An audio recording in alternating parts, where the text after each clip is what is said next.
ദൈവ തിരുനാമത്തിന് മഹത്വമുണ്ടായിരിക്കട്ടെ.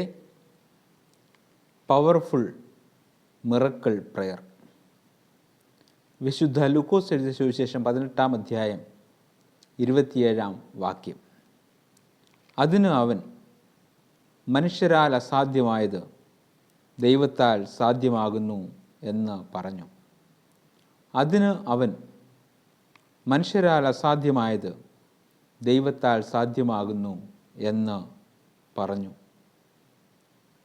ഈ പ്രയർ 33 തവണ 7 ദിവസം ഈ വചനം ചൊല്ലുകയോ എഴുതുകയോ ചെയ്താൽ അസാധ്യ കാര്യങ്ങൾ സാധ്യമാകും. ഈ വചനം 33 തവണ എഴുതുകയോ ചൊല്ലുകയോ ചെയ്താൽ അസാധ്യ കാര്യങ്ങൾ സാധ്യമാകും എന്നുള്ളതാണ്.